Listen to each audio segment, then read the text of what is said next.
কি হয়েছে ভাইয়া? তোমাকে এত খুশি খুশি লাগছে কেন? শ্রেয়ান নাজুক কণ্ঠে বলল। আজকে বাবা মা শ্রাবণীকে দেখতে যাবে। শ্রেয়সী খুশিতে উত্তেজিত হয়ে বলল। তাই নাকি? কখন যাবে? এই তো আরেকটু পর। তোকে আর আমাকে রেডি হতে বলেছে। একটু থেমে শ্রেয়ান শ্রেয়সীর গাল টেনে দিয়ে বলল।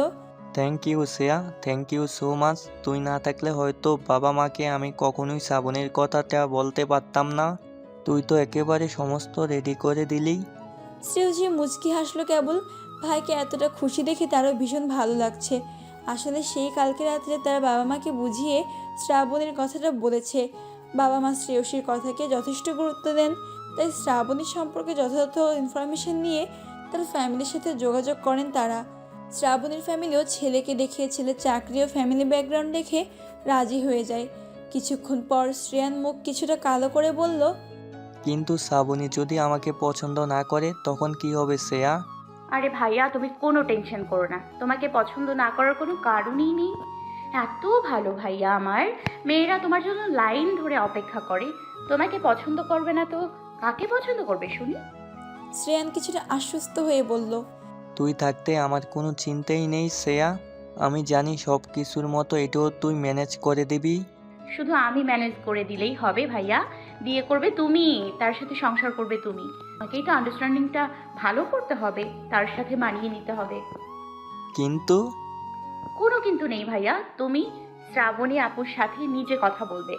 জড়তা, লজ্জা, সংকোচ সবকিছু কাটাতে হবে তোমার। আর ভালোবাসার মানুষের কাছে এত লজ্জা সংকোচ কিসের? মনের থেকে সব ভয় দূর করে ফেলো, দেখবে কিচ্ছু হবে না। শ্রেয়ান হেসে বোনের মাথায় হাত বোলালো। শ্রেয়সীকেই তার বড় বোন হওয়া উচিত ছিল। তাকে বড় বোনের মতো উপদেশ দেয়, হাসি খুশিতে রাখে সব সময়। তুই অনেক বড় হ শ্রেয়া। দোয়া করি তোর লাইফ পার্টনারও যেন তোর মনের মতো হয়। আমার বোনকে আমি বিশ্বস্ত কারুর হাতেই তুলে দিব। শ্রেয়সী চোখের সামনে ফারজাদের মায়াবী চেহারাটা ভেসে ওঠে। একটা অদ্ভুত শিহরণ বয়ে যায় মনে। চোখে মুখে লাজুকতা ভর করে। ঠোঁটের কোণে ফুটে ওঠে মিষ্টি হাসি। আমু, তুমি ভাবি ছবি দেখতে চেয়েছিলে না? দেখো, তোমার মেয়ে ছবি তুলে নিয়ে এসছে। মিসেস ফারজানাকে ভিডিও কলে কথাগুলো বলল ফাইজা। ফারজাদ তখন ওয়াশরুমে গিয়েছে, তাই বোনের করা কাণ্ড সম্পর্কে সে কিছুই জানে না। মিসেস ফারজানা উত্তেজিত হয়ে বললেন। কোথায় দেখি? তোমাকে হোয়াটসঅ্যাপে সেন্ড করে দিয়েছি, ওইখান থেকে দেখে নাও। দেখে বলো তোমার হবু পুত্রবধূ দেখতে কেমন। মিসেস ফারজানা কল কেটে ছবিগুলো দেখতে লাগলেন। দেখে তার চোখ জুড়িয়ে গেল। একদম তার মনের মতো মেয়ে, যেমন সুন্দরী তেমন স্নিগ্ধ আর মায়াবিনী। চেহারা একটা লক্ষ্মী লক্ষ্মী ভাব আর কোমলতা বিরাজ করে। এমন মেয়ে তো তিনি ফারজাদের জন্য খুঁজছিলেন। ফারজা মেসেজ দিয়ে লিখল। কি আমু, ভাবি সুন্দর না? মিসেস ফারজানা প্রত্যুত্তরে লিখলেন। অসম্ভব সুন্দর। তখনই ড্রয়িং রুমের পাশ দিয়ে যাচ্ছিল নুসরাত। দুদিন হলো সে এখানে এসেছে।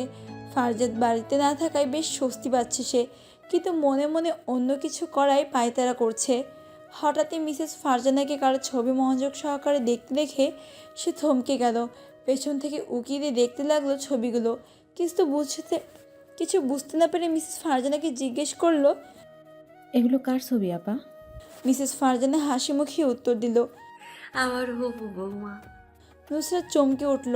ফারজাদ বিয়ে করে নিলে তো সমস্ত সম্পত্তি তার হয়ে যাবে। যে সম্পত্তির জন্য সেতগুলো বছর অপেক্ষা করেছে, সেটা এত সহজে অন্য কারো হয়ে যাবে সে মানতে পারছে না। মনে মনে রাগে ফুঁসতে লাগলো, কিন্তু মুখে মধুর মিশিয়ে বলল। বাহ, খুব সুন্দর তো মেয়েটা, একেবারে যেন চাঁদের পরি। ফারজাদের সাথে খুব মানাবে। মিসেস ফারজানা বোনের কথায় খুশি হয়ে গেলেন, কিন্তু তিনি জানতেই পারলেন না তার মনে এখন কি চলছে।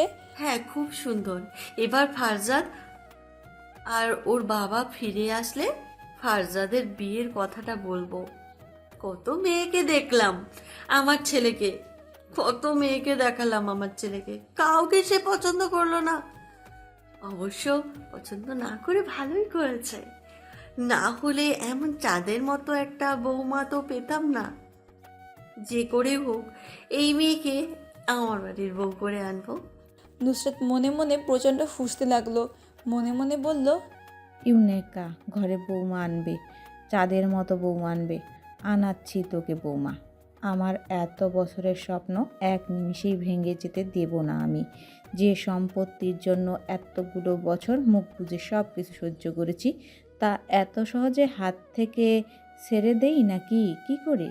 এই সম্পত্তির জন্য যা করা লাগে তাই করব আমি। প্রয়োজনে সব ধ্বংস করে দেব। এসব ভাবতে ভাবতে সিঁড়ি দিয়ে উপরে উঠে গেল নুসরাত। মিসেস ফারজানার বিয়ের সময় থেকেই মিস্টার আরমানের উপর তার নজর ছিল। বয়সে তার থেকে অনেক বড় হলেও সেদিকে তার কোনো খেয়াল ছিল না। টাকার জন্য সে সব কিছু করতে পারে, যত নিচে নামা লাগুক নামতে পারে। সেজন্য বড় ভাইয়ের মতো দুলা ভাই কেউ অন্য নজরে দেখতো সে, এখনও দেখে। কিন্তু মিস্টার আরমান কখনোই নুসরাতকে পাত্তা দেননি। প্রথম প্রথম ছোট বোন হিসেবে ভালোবাসতেন, কিন্তু যখন তার মনের ভাব বুঝতে পারলেন তখন থেকে তার থেকে দূরত্ব বজায় রাখতে শুরু করলেন। কাউকে নুসরাতের মনোভাবটা বুঝতে দেননি তিনি, তাতে হয়তো নুসরাতের সাথে ফারজাদের সম্পর্ক আরও খারাপ হবে, আর ফারজাদ তাকেও হয়তো ভুল বুঝতে পারে। এই ভয়ে আর কিছু বলেননি তিনি। হালকা মেঘযুক্ত কালো আকাশের দিকে এক দৃষ্টিতে তাকিয়ে আছে ফারজাদ। আকাশে একটা শুভ্র ধারার মতো চাঁদ উঠেছে। মেঘগুলো বারবার চাঁদকে আড়াল করে দিচ্ছে, কিন্তু কিছুক্ষণ পরে চাঁদ ভেসে উঠছে আকাশের বুক চিরে। ফারজাদের বিষণ্ণ মন থেকে একটা দীর্ঘশ্বাস বেরিয়ে পড়ে। চাঁদের মতো সেও যে ভীষণ একা অনুভব করছে। আকাশে লক্ষ্য তারা থাকার পরেও চাঁদের যেমন কোনো সঙ্গী নেই, তেমনি তার আশপাশ অসংখ্য মানুষ থাকার পরেও তার একাকিত্ব অনুভব হচ্ছে। কারণটা অবশ্য শ্রেয়সী। মেয়েটাকে বড্ড মিস করছে সে। সারাদিন প্রতিটা মুহূর্তে মুহূর্তে প্রতিটা কাজে তাকে মনে পড়ে। ভীষণভাবে মনে পড়ে তার মায়াময়ী মুখটা চোখের সামনে ভেসে ওঠে। কোনো কাজই ঠিকমতো মনোযোগ দিয়ে করতে পারে না। আরমান আবরার চৌধুরী তাকে কি হয়েছে বলে জিজ্ঞাসা করেন। সে কোনো কিছু জবাব দিতে পারেনি। আবার 2 দিন পরে এখান থেকে চলে যেতে হবে তাকে। আরমান চৌধুরী এখানকার কোনো বিজনেস আর করবেন না বলে জানিয়ে দিয়েছেন। কারণটা তাকে বলেননি মিস্টার আরমান।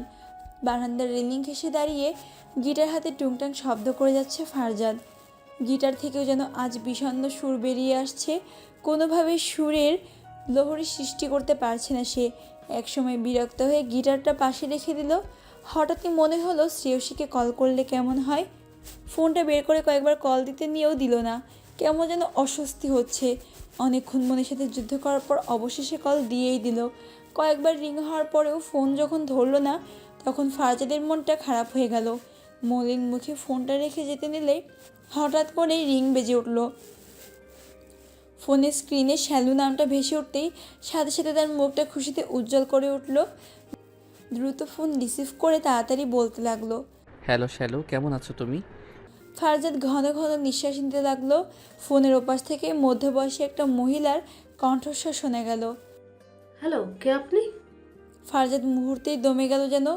ভালো মতো নাম্বারটা চেক করে দেখলো এটা শ্রেয়সীরই নাম্বার। তাহলে অন্য মহিলা তার ফোন ধরলো কেন? জি, আপনি কে বলছেন? আমি শ্রেয়সী আহমেদ চৌধুরী মা। ও একটু ওয়াশরুমে গেছে, আমি রুমে এসেছিলাম, তাই ওর ফোনটা ধরেছি। আপনি কে বলছেন? ফারজাদ কী বলবে ভেবে পাচ্ছে না। কিছু একটা ভেবে চটপট বলেও ফেলল। আমি ওর ক্লাসমেট বলছিলাম। আসলে ওর থেকে কিছু নোটস নেওয়ার ছিল, তাই ফোন দিয়েছিলাম আর কি। ও আচ্ছা, ও আসলে আমি ওকে বলে দিব, ঠিক আছে। আচ্ছা, আমি এখন রাখছি। বলে ফারজাদ দ্রুত ফোন রেখে দিল। আর একটু হলেই ধরা খেয়ে যেত সে।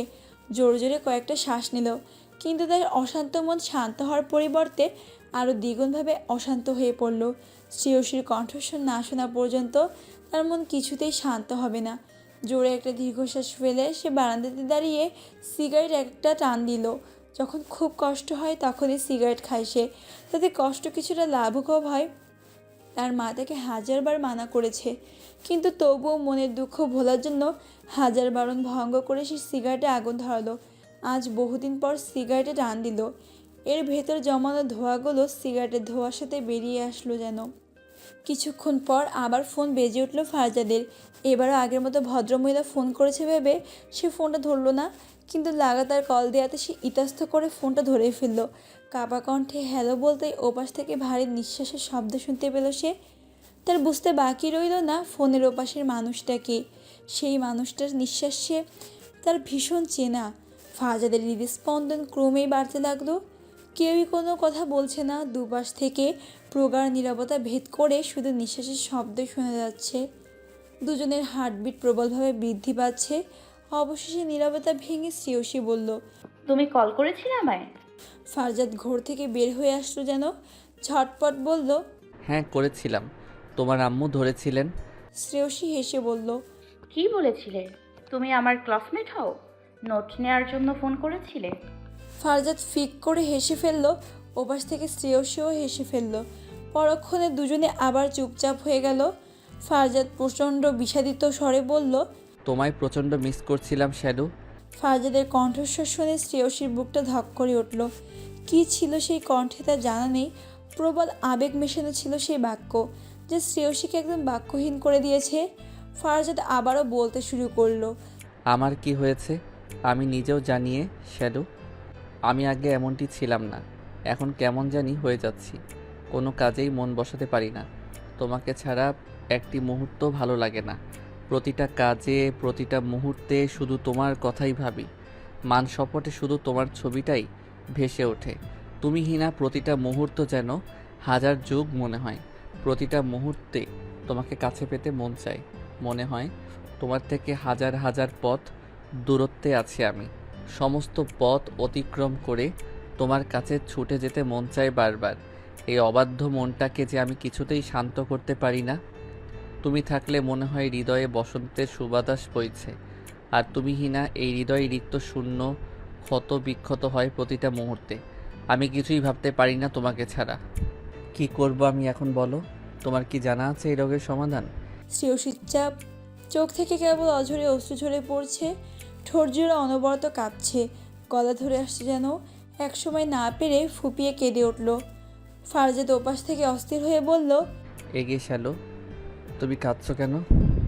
প্লিজ কেঁদো না, তুমি কাঁদলে যে আমার ভীষণ কষ্ট হয়। ফারজাদের চোখ থেকে দুফোঁটা অশ্রু টপ করে ঝরে পড়ল। দুজনের সমান তালে বিরতিহীনভাবে কেঁদে যাচ্ছে। এই কান্না কিসের দ্বারা কেউই জানে না। হয়তো বিরহের, হয়তো বা সত্যিকার ভালোবাসা পাওয়ার আনন্দের। কিন্তু এই কান্না কোনো কষ্টের কান্না নয়, এক সীমাহীন ভালোবাসার। এভাবে অনেকক্ষণ সময় কেটে গেল। শ্রেয়সী আর ফারজাদ দুজনেই অনেকটা স্বাভাবিক হলো। আমাকে ভালোবেসে কাছে টেনে নিতে পারবে না তুমি ফারজাদ? অবশ্যই নিব শ্যালো, তুমি শুধু আমার আর আমি শুধুই তোমার। কেউ আমাদেরকে আলাদা করতে পারবে না। শুধু একটু অপেক্ষা করো, তোমাকে খুব দ্রুত আমার করে নিব আমি। কিন্তু আমার স্বপ্ন পূরণ, আমার বাবা মায়ের স্বপ্ন পূরণের কি হবে ফারজাদ? বিয়ের পরেও তুমি পূর্ণ স্বাধীনতা পাবে শ্রেয়সী। এতটুকু বিশ্বাস তুমি আমার উপর করতে পারো। দাম্পত্য জীবনের কোনো প্রভাব তোমার উপর পড়বে না। তুমি আগের মতোই স্বাধীন থাকতে পারবে। তোমার স্বপ্ন পূরণ আমার সব কিছু আগে। শ্রেয়সী হেসে ফেলল, তারপর খুশি হয়ে বলল। জানো ফারজাদ, ভাইয়ার বিয়ে ঠিক হয়ে গিয়েছে। আজকেই মেয়ে দেখে এসেছি। মেয়ে পছন্দ হয়েছে সবার। ভাইয়া নিজে পছন্দ করে বিয়ে করেছে। ফারজাদ খুশি হয়ে বলল। বাহ, এটা তো খুব খুশির খবর। আমার জন্য ভালোই হলো। বড় ভাইয়ের বিয়ে হয়ে গিয়েছে। এবার তোমাকে বউ করে নিতে আমার কোনো সমস্যা হবে না। বউ ডাকটা শুনে শ্রেয়সী বেশ লজ্জা পেল। লজ্জায় চিবুক লাল হয়ে গেল তার। ফারজাদ যদি এটা দেখতো তাহলে কি করতো এটাই ভাবছে সে। রাতের এই অপরূপ পরিবেশে আমি কিছু কবিতার লাইন বানিয়ে ফেলেছি, শুনবে? ফারজাদ বলতে শুরু করলো। শ্রেয়সী পরম মুগ্ধ হয়ে শুনছিল তার ভালোবাসার মানুষটির প্রবল ভালোবাসার কথাগুলো। কি জবাব দেবে সে ভেবে পাচ্ছে না। কেবল হৃদস্পন্দন তীব্র থেকে তীব্রতর হচ্ছে। শ্রেয়সী পরম আবেগে বলতে লাগলো। প্রথম যেদিন তোমার ওই চোখ জোড়ায় আবদ্ধ করেছি আমার চোখ, হারিয়েছি আমি আমার আমিকে, হারিয়েছি আমি আমার আমিকে। আমি যে আমার মধ্যে নেই, পুরোটাই যে তোমাতেই সঁপে দিয়েছি। তোমার মধ্যেই আমার জীবন মরণ, আমার সমস্ত হৃদয় তোমার নামে উৎসর্গ করেছি। যতদিন এই শ্বাস চলবে, ওই শ্বাসের প্রত্যেকটা নিঃশ্বাস তোমার নামেই উৎসর্গ হবে। শেষ নিঃশ্বাস, শেষ মুহূর্ত পর্যন্ত তোমাকে ভালোবেসে যাব। মৃত্যুও তোমাকে আমার কাছ থেকে আলাদা করতে পারবে না। ভালোবাসি তোমাকে ফারজাদ, প্রচণ্ড ভালোবাসি, নিজের থেকেও হাজার গুণ ভালোবাসি। এইভাবে হাজারো কথা, গল্প আর খুনসুটির মধ্য দিয়ে যে রাত পার হয়ে যাচ্ছে সে খবর কেউ রাখলো না। গভীর রাতে দুজন ভালোবাসার কপতির ভালোবাসার সাক্ষী হলো দূর আকাশের লক্ষ্য তারা আর আকাশের বুকে থাকা শুভ্র চাঁদ। মিসেস সালমা আহমেদ শ্রেয়সীর ঘর গোছাতে আসলেন। যদিও শ্রেয়সী খুবই পরিপাটি আর গোছালো একটা মেয়ে, তবুও ছোটবেলার মতো করে নিজের মেয়ের ঘর গোছাতে ভালোবাসেন তিনি। এখনও শ্রেয়সীকে তার ছোট্টকালের সেই শ্রেয়সীই মনে হয়। কিছুক্ষণ আগে শ্রেয়সী পড়ছিল, এখন শাওয়ার নিতে গেছে, তাই পড়ার টেবিলে কিছু বই এলোমেলো হয়ে রয়েছে। বইগুলো গোছাতে গিয়ে তার নজরে পড়ল একটা ডায়েরির উপর, হালকা পিঙ্ক কালারের একটা সুন্দর ডায়েরি। আলগোছে ডায়েরিতে হাত নিতে নিতে পাতা উল্টাতে লাগলেন। ডায়েরিতে প্রেমময় উক্তি দিয়ে ভরা প্রতিটি পাতা, অপরিসীম আবেগ আর ভালোবাসা মেশানো আছে প্রত্যেকটি পাতায়। গুটি গুটি অক্ষরে লেখা শ্রেয়সীর অব্যক্ত সব ভালোবাসার কথাগুলি। মিসেস সালমা এক মনে সব পড়তে লাগলেন। তার আর বুঝতে বাকি রইল না তার মেয়ে কারো প্রেমে পড়েছে। শ্রেয়সী ওয়াশরুম থেকে মাথায় সাদা তোয়ালে জড়ানো অবস্থায় বের হলো। পরনে একটু হাঁটু অবধি সাদা রঙের পাতলা স্লিভলেস গাউন। এই অবস্থায় তাকে দেখে বেশ অন্যরকম লাগছে। দরজা লক করতে ভুলে গেছিল শ্রেয়সী। সাধারণত ওয়াশরুমে থাকাকালীন সে দরজা লক করে রাখে। নিজের মাকে তার রুমে কিছু একটা মনোযোগ সহকারে পড়তে দেখে সে অবাক হলো। কিছু না বলে উকি দিয়ে মা কি পড়ছে সেটা দেখতে গিয়ে সে চমকে গেল। তার ডায়েরি সালমা আহমেদ খুব মনোযোগ সহকারে পড়ছেন। শ্রেয়সী বেশ ভয় পেয়ে গেল। এসব দেখে মা না আবার রাগ করে কে জানে। শ্রেয়সী ভয়ে ভয়ে বলল, আম্মু কি করছো তুমি? মিসেস সালমা ডায়েরিটা বন্ধ করে শ্রেয়সীর দিকে তাকিয়ে বেশ শান্তভাবেই বললেন। ছেলেটাকে শ্রেয়সী আমতা করে বলল, কোন ছেলেটা আম্মু? দেখ শ্রেয়া, আমার কাছ থেকে কোনো কিছু লুকাবি না। যা প্রশ্ন করছি তার ঠিক ঠিক উত্তর দিবি। কিছুটা রুক্ষ কণ্ঠে বললেন মিসেস সালমা। শ্রেয়সী মাথা নিচু করলেন। ফারজাদ আবরার চৌধুরী। কোথায় থাকে, কি করে? ও মিরপুরে থাকে। ওর বাবা ঢাকা শহরের একজন বিশিষ্ট শিল্পপতি। আজিমপুরে ওনাদের ব্যবসা আছে। সে আপাতত তার বাবার বিজনেস দেখাশোনা করছে, তবে তার ইচ্ছে একজন পুলিশ অফিসার হওয়া। ব্যবসার দরকারে সে আজিমপুরে এসছে কিছুদিনের জন্য। কিছুদিন আগে থেকেই তার সাথে আমার পরিচয়। কি সম্পর্ক তোর ওর সাথে? আমি ওকে ভালোবাসি আম্মু। শ্রেয়সী মাথা নিচু করে বলল। কোনো দ্বিধা ছাড়াই নিঃসংকোচে বলে ফেলল শ্রেয়সী। শ্রেয়সী ভেবেছিল এই কথা শোনার পর তার মা তাকে খুব বকবে, এমনকি গায়েও হাত তুলবে, কিন্তু মিসেস সালমা তেমন কিছু না করেই বেশ স্বাভাবিকভাবেই বললেন, মাত্র অল্প দিনের পরিচয় তুমি বুঝে ফেললে তুমি তাকে ভালোবাসো। বর্তমান যুগে এমন হাজারো প্রেমিক কাহিনী রচিত হচ্ছে, হাজারো পাতা ফাঁদে মেয়েরা পা দিচ্ছে। তার পরিণতি কী হচ্ছে সেটা তো প্রতিদিন সংবাদপত্র আর টেলিভিশন খুললেই দেখতে পাও। তোমার মতো বুদ্ধিমতী মেয়েকে নিশ্চয়ই বেশি কিছু বুঝিয়ে বলতে হবে না। সব কিছু জেনে শুনেও কীভাবে এই ফাঁদে পা দিলে তুমি? ছেলেটা তোমাকে কয়েকটা মিষ্টি কথা বলল আর তুমি পটে গেলে? ছেলেটার ভালোবাসা তো মিথ্যেও হতে পারে, হতেও তো পারে সে তোমার কোনো ক্ষতি করে তোমাকে ছেড়ে চলে যাবে। তখন তোমার আর আমাদের কী অবস্থা হবে একটাবার ভেবে দেখেছো? মিসেস সালমা যখন শ্রেয়সীর কাছ থেকে অপ্রত্যাশিত কিছু পান তখন তাকে তুমি করে বলেন। তখন তিনি তার রাগ প্রকাশ না করে ঠান্ডাভাবে শ্রেয়সীর সাথে কথা বলেন। এই ব্যাপারটা শ্রেয়সী বেশ ভালোভাবেই বুঝতে পারছে।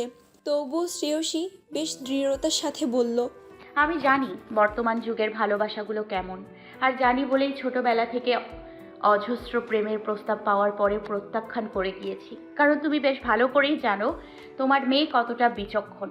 আমি তাদের চোখ দেখেই বুঝে যেতাম তাদের ভালোবাসাগুলো মিথ্যে, একটা সাময়িক মোহ আর শারীরিক সম্পর্কের চাহিদা ছাড়া আর কিছুই না। তাই আমি কখনোই সেসবের পাতা ফাঁদে পা দেইনি।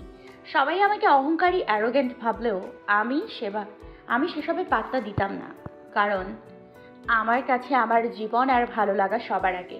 কিন্তু আম্মু বিশ্বাস করো, যেদিন ফারজাদ প্রথম আমার সামনে আসে, সে আমাকে প্রাণের চেয়েও বেশি ভালোবাসা সত্ত্বেও তার ভালোবাসার কথা প্রকাশ করেও আমার অনুভূতির কথা চিন্তা করে কোনো রকম জোর করেনি। অপেক্ষা করেছে দিনের পর দিন, আমার ইচ্ছেকে সর্বোচ্চ গুরুত্ব দিয়েছে। আমি যদি না চাই তাহলে সে আমার জীবন থেকে চলে যাবার কথা বলেছে। আমাকে কোনো রকম জোর করেনি, কেবল বন্ধু হয়ে থাকার আশ্বাস চেয়েছে। তার চোখ মুখ দেখে আমি বুঝে গিয়েছিলাম তার ভালোবাসা কতখানি সত্যি আর প্রবল। বিশ্বাস করো আম্মু, ওই চোখে কোনো মিথ্যে বা ছলনা ছিল না। প্রথম দেখাতেই সে চোখের ভাষা আমি পড়ে নিয়েছিলাম, যে চোখে ছিল না কোনো কাম্য কথা কিংবা মোহ, ছিল একরাশ অগাধ ভালোবাসা, এখনও আছে আর আজীবন থাকবে। অন্তত এতগুলো দিন তার কাছাকাছি থেকে এতটুকু আমি বুঝতে পেরেছি, আমার সাথে থেকেও কখনো আমাকে ছোঁয়ার চেষ্টা করেনি। কোনো অপ্রত্যাশিত ব্যবহার করলে লজ্জিত হয়েছে। আমার অনুমতি ব্যতীত কোনো অপ্রত্যাশিত কাজ সে করেনি। আমি কমফোর্ট ফিল করব না এমন কোনো কথা সে বলেনি। বর্তমান যুগে কি এমন ছেলে হয় আম্মু? তার সাথে থেকে আমি তার পুরোটা চিনে ফেলেছি। সে ভেতর এবং বাহির থেকে সম্পূর্ণ এক। তার মধ্যে দুমুখী কোনো চেহারা নেই। তার সম্পূর্ণ হৃদয় পবিত্র ভালোবাসায় ভরা। কোনো ছেলে কি তার গার্লফ্রেন্ডের ব্যাপারে কখনো তার মায়ের সাথে কথা বলে না, কারণ জানে একটা সময় সে তাকে ছেড়ে দেবে, বা তাদের ভালোবাসা অনিশ্চয়তাপূর্ণ। তাই তারা তার মায়ের কাছে কিংবা পরিবারের কাছে তার তথাকথিত ভালোবাসার মানুষের নামে কিছুই বলে না। কিন্তু একটা ছেলে কখন তার প্রিয় মানুষের কথা তার মায়ের কাছে বলে জানো? যখন সে তাকে মন থেকে ভালোবাসে, তাকে নিয়ে স্বপ্ন দেখে, তাকে নিয়ে ঘর বাঁধার ইচ্ছে করে। ফারজাদও তার আম্মুকে প্রতিনিয়ত আমার কথা বলেছে, তার বোনকেও আমার কথা বলেছে। তার বোন তো আমাকে শুরু থেকেই আপন করে নিয়েছে। বলো আম্মু, এসব কি শুধুই লোক দেখানো ভালোবাসা? মানছি অনেকের ক্ষেত্রে লোক দেখানো, কিন্তু ফারজাদের ক্ষেত্রে না। ওর প্রত্যেকটা কথায় এতটা আবেগ আর ভালোবাসা মেশানো থাকে যে না শুনলে বিশ্বাস করা যাবে না। আমি কেন? কোনো মেয়ে স্থির থাকতে পারবে না সেখানে। আমি তো তাকে মন থেকে ভালোবেসে ফেলেছি, হৃদয় উজাড় করে ভালোবেসে ফেলেছি। তাকে কি করে অবিশ্বাস করি বলো? দৃঢ় বিশ্বাস এবং অপরিসীম আত্মবিশ্বাসের সঙ্গে কথাগুলো বলল শ্রেয়সী। তার গলার স্বর শান্ত এবং মজবুত, শান্ত অথচ খুবই ভারী। মিসেস সালমা এক মনে মেয়ের কথাগুলো শুনছিলেন। কিছু বলার ভাষা তিনি হারিয়ে ফেলেছেন। এখন পর্যন্ত তার কোনো কথাতেই শ্রেয়সী এমন প্রত্যুত্তর করেনি। সঠিক হোক কিংবা ভুল হোক, শ্রেয়সী সবসময় চুপচাপ থেকেছে।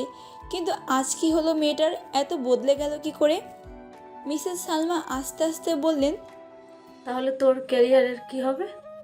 ভালোবাসার জন্য জলাঞ্জলি দিয়ে দিবি নিজের স্বপ্নকে? শ্রেয়সী একচিলতে হাসি হেসে বলল, কোনো কিছুর বিনিময়ে আমি আমার স্বপ্নকে জলাঞ্জলি দিব না আম্মু। আমার কাছে আমার ভালোবাসা যেমন সবার আগে, তেমনই আমার স্বপ্নও সবার আগে। দুটারই আমার কাছে সমান গুরুত্বের, একটাকেও আমি ছাড়বো না। আর তোমাকে কে বললো কোনো সম্পর্কে জড়ালেই স্বপ্ন শেষ হয়ে যায়? স্বপ্নকে সাথে নিয়ে ভালোবাসার মানুষের পাশে থাকা যায়। আর ফারজাদ বলেছে আমার স্বপ্নের পথে আমাদের ভালোবাসা কখনোই বাধা হয়ে দাঁড়াবে না। সম্পর্কের আগে কিংবা বিয়ের আগে অনেকেই এমন কথা বলে, পরে কিন্তু সেই কথা রক্ষা করতে পারে না। তুমি টেনশন করো না আম্মু, আমার বিশ্বাস সে তার কথার মর্যাদা রক্ষা করবে। আর যদি তা না হয় তাহলে আমি নিজেই আমার স্বপ্নের পথে এগিয়ে যাব। মিসেস সালমা একটা দীর্ঘশ্বাস নিলেন। শ্রেয়সীর প্রত্যেকটা কথা তাকে স্তব্ধ করে দিয়েছে। তিনি তার মেয়ের সবসময় ভালো চান, তাই মেয়েকে নিয়ে অতিরিক্ত চিন্তাও করতে হয়। বর্তমান যুগের কোনো কিছুতেই তিনি বিশ্বাস করতে পারেন না। চারদিকে ছড়িয়ে আছে ছলনা আর প্রতারণা। এই প্রতারণার শহরে মেয়েকে তিনি কি করে একা ছেড়ে দেবেন? শ্রেয়সী তার মাকে আলতো করে জড়িয়ে ধরে বলল, তোমার মেয়ের উপর তোমার বিশ্বাস নেই আম্মু? আমার ওপর বিশ্বাস রাখো। তোমার মেয়ে এমন কিছু করবে না যাতে তোমাদের ওপর বিন্দুমাত্র আঘাত লাগে। আমি আগে যেমন তোমাদের বিশ্বাসের মর্যাদা রেখে এসেছি, তেমনই ভবিষ্যতেও রেখে যাব। মিসেস সালমা কিছুটা স্বস্তির নিঃশ্বাস ফেললেন। মৃদু হেসে মায়ের মাথার হাত বুলিয়ে দিতে লাগলেন। শ্রেয়সী হেসে বলল, আমি জানি আমার আম্মু আমার ওপর রাগ করে থাকতেই পারে না, আমার বেস্ট আম্মুটা। শ্রেয়সী তার মায়ের মুখে কয়েকটা চুমু খেলো। মিসেস সালমা হেসে বিড়বিড় করে বললেন, পাগলি মেয়ে একটা। ফারজাদের আজকে ভীষণ মন খারাপ, কেননা কালকে সকালেই তাদেরকে মিরপুর ব্যাক করতে হবে। শ্রেয়সীর সাথে আর সরাসরি দেখা হবে না। তার বাবা যদি এখানকার বিজনেস গুটিয়ে না ফেলতেন তাহলে বাবাকে বলে কই এখানেই বিজনেস স্টার্ট করতো, কিন্তু তার হলো কই? চন্দ্রিমা উদ্যানের ব্রিজের উপরে হেলান্তে দাঁড়িয়ে আছে ফারজাদ। তার পাশে শ্রেয়সী দাঁড়িয়ে আছে, তার দৃষ্টি আকাশের দিকে নিবদ্ধ করা। এক মনে আকাশ দেখা যাচ্ছে সে। চারপাশের কোলাহল তাদের কারোরই কানে প্রবেশ করছে না। যেন নীরবতা ভেঙে ফারজাদ বলল, কালকেই মিরপুরে চলে যাচ্ছি শ্যালু, কিন্তু আমি যেতে চাই না। আমার দম বন্ধ হয়ে যাবে এখান থেকে চলে গেলে। শ্রেয়সী ফারজাদের দিকে ঘুরে বলল, ওখানেই তো তোমার পরিবার, আপনজন, আত্মীয় স্বজন সবাই আছে। তাহলে ওখানে যেতে তোমার খারাপ লাগছে কেন? ফারজাদ শ্রেয়সীর দিকে কিছুক্ষণ এক দৃষ্টিতে তাকিয়ে থেকে একটা বিষণ্ণ হাসি হাসলো। উদাস নয়নে আকাশের দিকে তাকিয়ে থেকে বলল, এখানে আমার আত্মাকে রেখে যাচ্ছি, ওখানে শুধু যাবে শরীরটা। আত্মাহীন শরীর কি কখনো ভালো থাকতে পারে বলো? জীবন তো লাশ হয়ে যায় না। শ্রেয়সী বুঝতে পারছে ফারজাদকে ছেড়ে যেতে চাচ্ছে না, কিন্তু তা কি করে হয়? এখানে তো ওরা স্থায়ীভাবে আসেনি, একদিন না একদিন তো চলে যেতেই হবে। ভালোবাসা বুঝি এমন হয়, এক পথ দেখা দিয়ে আবার মুহূর্তের মধ্যেই হারিয়ে যায়। যতটা ভালোবাসা সুখ দেয়, তার থেকে বিরহের যন্ত্রণা হাজার গুণ বেশি পোড়ায়। শ্রেয়সী একটা দীর্ঘশ্বাস ছেড়ে বলল, তোমার ভাগ্যে আমি থাকলে অবশ্যই তুমি তা পাবে ফারজাদ। ভরসা রাখো আল্লাহর প্রতি। ফারজাদ মৃদু হেসে বলল, বিশ্বাস করি বলেই তো তোমাকে পেয়েছি আমি। হয়তো তার কাছে প্রচণ্ডভাবে চেয়েছিলাম তোমাকে পাওয়ার জন্য, এই জন্যই হয়তো এত অচেনা মানুষের ভিড়ে তোমাকে পেয়ে গিয়েছি। তারপর একটু থেমে আবার বলল, কিন্তু আমি তোমাকে প্রমিস করছি শ্যালু, নেক্সট টাইম যখন এখানে আসবো তখন তোমাকে একেবারে বউ করে নিয়ে যাব। খুব বেশি দূরে নয় সেই দিন, আর আমি সময় পেলেই এখানে ছুটে আসব তোমার সাথে দেখা করার জন্য। আর যেটুকু সময় তোমাকে সরাসরি দেখতে পাবো না, ততটুকু সময় আমার কাছে মরণ যন্ত্রণার সমান হবে জানি, কিন্তু তোমাকে পাওয়ার জন্য, একটা সুন্দর ভবিষ্যতের জন্য আমি এই মরণ যন্ত্রণাও সহ্য করতে রাজি। শ্রেয়সী ফারজাদের হাতটা শক্ত করে ধরল। চেহারার রং বদলে গিয়ে একটা মলিনতা আর বিষণ্ণতা ফুটে উঠল চোখ মুখে। ফারজাদ তার বিষণ্ণ চেহারায় কিছুটা হাসি মিশিয়ে বলল, চিন্তা করো না, আমি তোমাকে বিরক্ত করতে চাই না। পড়াশোনার পাশাপাশি যখনই তোমার সময় হবে জাস্ট একটাবার আমাকে ফোনে নক করো, আমি অপেক্ষায় থাকবো তোমার জন্য প্রতিটা মুহূর্তে। হয়তো আমিও অন্য প্রেমিকদের মতো সারাক্ষণ কল দিতে পারতাম তোমাকে, সারাক্ষণ মেসেজিংয়ে কথা বলতে পারতাম, কিন্তু আমি তাদের মতো নই, কারণ এটা আমাদের কারোর জন্যই ভালো নয়। তোমার স্বপ্ন পূরণের পথে বাধা এটা। আমি চাই না তোমার স্বপ্ন পূরণের পথে কোনো ধরনের প্রতিবন্ধকতা আসুক, তাই যতটা সম্ভব নিজের পড়াশোনার দিকে আর ক্যারিয়ারের দিকে নজর রাখবে, পরিবারকে সময় দিবে, বাকিটা সময় তুমি আমাকে দিবে। শ্রেয়সী মুগ্ধ হলো ফারজাদের কথাগুলো শুনে। এখনকার যুগেও এমন ছেলে হয়? অবশ্য ফারজাদ সবার থেকে আলাদা। ওর মন মানসিকতা, ব্যক্তিত্ব, বাচনভঙ্গি, চিন্তাভাবনা সব কিছুই আলাদা। বাহিরের চেহারার সাথে সাথে ওর ভেতরের রূপটাও খুব সুন্দর। কিন্তু শ্রেয়সী শুধু এসবকেই ভালোবাসেনি, ভালোবেসেছে ফারজাদ নামের মানুষটাকে, যে মানুষটা কখনো বদলে গেলেও সে তাকে ভালোবেসে যাবে। ফারজাদ নামের সত্তাকে সে আজীবনের জন্য গ্রহণ করে নিয়েছে, তার হৃদয়ে তার নাম অঙ্কন করে নিয়েছে। এই জায়গা আর কেউ কোনোদিন নিতে পারবে না। প্রথমবারের মতো ফারজাদকে জড়িয়ে ধরল শ্রেয়সী। চারপাশের মানুষ কে কী ভাবলো সে খেয়াল তার নাই, আর খেয়াল রাখতেও চায় না সে। শক্ত করে জড়িয়ে ধরে রাখে প্রিয় মানুষটাকে। ফারজাদও মৃদু হেসে তার প্রিয়তমাকে জড়িয়ে ধরে। এতদিনের শূন্য বুকটা পূর্ণ হলো তার। চৌচির হয়ে যাওয়া হৃদয়টা যেন একরাশ প্রশান্তির পানি ছড়িয়ে পড়ল। এক অন্যরকম শান্তি অনুভব করতে লাগলো সে। সত্যিকারের ভালোবাসা বুঝি এতটা সুখ দেয়? শ্রেয়সীকে না পেলে হয়তো জানতই না ফারজাদ। রুমের মধ্যে শুয়ে আছে ফারজাদ। কিছুক্ষণ আগেই মিরপুরে চলে এসেছে তারা, কিন্তু ফারজাদের কিছু ভালো লাগছে না। এতদিনে চেনা পরিবেশটাও কেমন যেন অচেনা লাগছে। দম বন্ধ করা অনুভূতি হচ্ছে, চারপাশে কেমন নিদারুণ শূন্যতা অনুভূত হচ্ছে, যেন চারপাশের কোনো কিছুতেই প্রাণ নেই। প্রাণহীন নির্জীব সব কিছু। চোখ বন্ধ করে আড়াতে লাগলো কিছু গানের লাইন। যেটুকু সময় তুমি থাকো কাছে মনে হয় দেহে প্রাণ আছে, বাকিটা সময় যেন মরণ আমার হৃদয়ে জুড়ে নামে অথই আধার। অজান্তেই চোখের কার্নিশবে এক ফোঁটা পানি গড়িয়ে পড়ল তার। মিরপুরে আসার আগে শ্রেয়সীর সাথে দেখা করেছিল সে। মেয়েটা খুব কান্না করছিল। সান্ত্বনা দেওয়ার ভাষা ছিল না ফারজাদের। কেবল শ্রেয়সীকে জড়িয়ে ধরেছিল কিছুক্ষণ। কোনো কথাই বলতে পারেনি সে। প্রিয়তমার জন্য খুব শখ করে কিনা একটা আংটি পরে দিয়ে এসেছে শ্রেয়সীর হাতে। যতদিন সে থাকবে না তার স্মৃতি হিসেবে আংটিটা থাকবে। ফাইজাও শ্রেয়সীকে জড়িয়ে ধরে খুব কান্না করেছিল। সে কিছুতেই শ্রেয়সীকে ছেড়ে যেতে চায়নি, তাকে ভাবি করে নিয়ে যাবে এটাই তার দৃঢ় প্রতিজ্ঞা। অনেক কষ্টে তাকে মানিয়ে নিয়ে এসেছে ফারজাদ।